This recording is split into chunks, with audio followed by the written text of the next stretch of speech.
Glad to have you on this edition of Newsline. It's Wednesday, May 25th, 9 a.m. in Tokyo. I'm Kathy.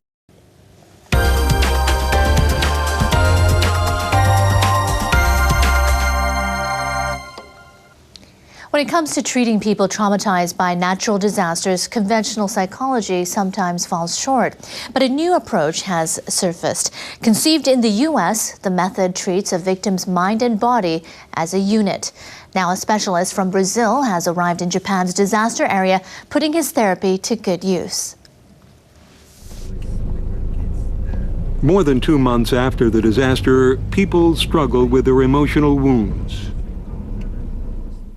Looks like a deja vu, but we sense the power of the nature now. Ale Duarte has worked with people affected by Hurricane Katrina, the Indian Ocean tsunami, and earthquakes in China.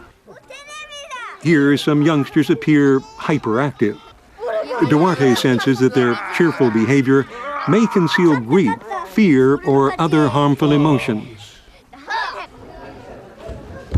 He bases his therapy on neurophysiology, psychology, and animal behavior, because wild animals don't get traumatized. Duarte begins with a simple game using a parachute. A rather quiet boy joins in. Duarte monitors the boy's body language. Close your eyes, close your eyes. I don't feel nothing. I don't feel nothing. It's good. As the game goes on, Duarte gets the children to focus on their senses. Wait. Itchy. Yes. Where do you feel itchy?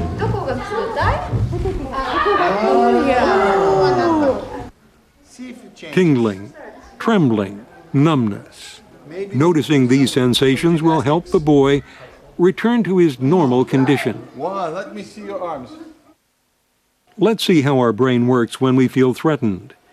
Every animal has a reptilian brain, the home of the instincts. When the body feels threatened, it produces the energy needed to survive. Once the threat is over, animals instinctively release the energy, but in humans, the neocortex often overrides that instinct.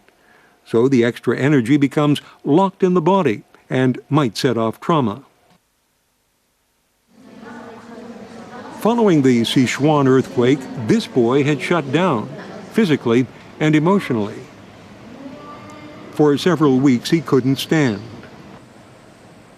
Gradually, he responded to Duarte's therapy. He plays a game with Duarte, pressing his nose against Duarte's fingertip. The boy asked to do it again. No medicine is needed. No language barriers get in the way.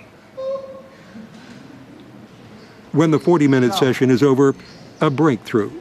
The boy is standing and running around in front of the amazed doctors. Somatic Experience is already effective, very cultural friendly. We don't work with the content, we work with the how we wire the autonomic nervous system in shock. And the work with kids, work with play, also is a natural language. So when the mind, the kid's mind, start to notice and sense the sensation of being empowered, and the whole system start to self-regulate.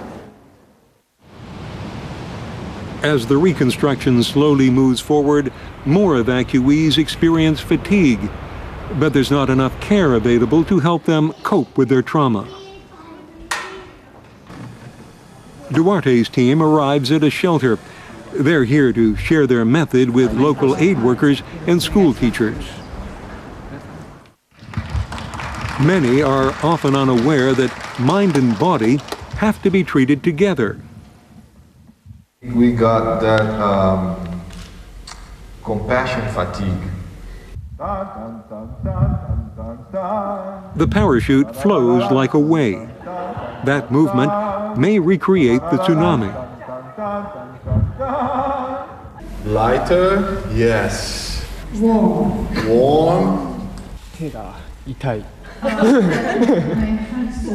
Sore.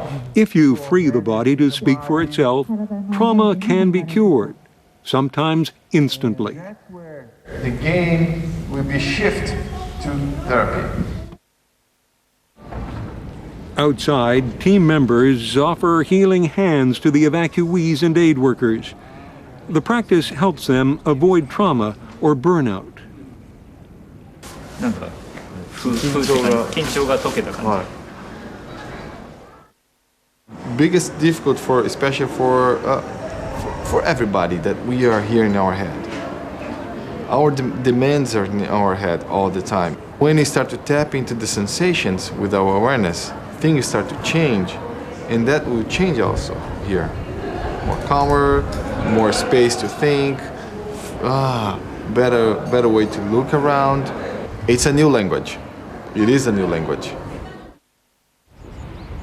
The forces of nature have destroyed many lives, but healers say it has also given humans a natural animal ability to restore their well-being in both mind and body. Fascinating.